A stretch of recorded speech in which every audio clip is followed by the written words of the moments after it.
నిధుల తవ్వకాలు ఇప్పుడు సంచలనం సృష్టిస్తున్నాయి. కొల్లాపూర్ ఫారెస్ట్ రేంజ్ దేవుని బొక్కలో త్రవ్వకాలు ఇప్పుడు సంచలనంగా మారాయి. 3 రోజులుగా ఈ త్రవ్వకాలు చేస్తోంది ముఠా. మ్యాప్ ఆధారంగా అక్కడ చాలా పర్టికులర్ ప్లేసెస్ని సెలెక్ట్ చేసుకొని 15 మంది ఈ త్రవ్వకాలు చేస్తున్నారు. దేవుని బొక్క ప్రాంతంలో శివాలయంలో కూడా ఈ త్రవ్వకాలు జరిగాయి. గుప్త నిధుల త్రవ్వకాల ముఠా నాయకుడు కొల్లాపూర్కు చెందిన భీముడిగా గుర్తించారు. అయితే ప్రాపర్ ఇన్ఫర్మేషన్తో ఫారెస్ట్ అధికారులు వారిని పట్టుకున్నట్లుగా తెలుస్తోంది.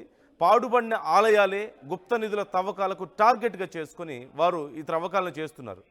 అయితే త్రవ్వకాల పనులకు వస్తే ఎక్కువ కూలి ఇస్తామంటూ ఆ ముఠా చాలామందికి ఆశ చూపించి అక్కడికి కూలీలను తీసుకొస్తున్నట్లుగా తెలుస్తుంది.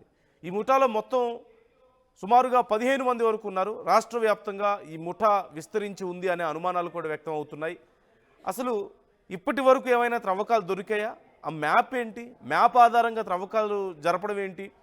వైకుంఠ ఏకాదశి నాడు శివాలయంలో గుప్త నిధుల కోసం త్రవ్వకాలు చేస్తే ఖచ్చితంగా దొరుకుతాయన్న నమ్మకంతో వాళ్ళు త్రవ్వకాలు జరుపుతున్నారంటూ కూడా తెలుస్తోంది. ఈలోగా సమాచారంతో పోలీసులు అక్కడికి వెళ్ళి వారిని పట్టుకున్నట్లుగా తెలుస్తోంది.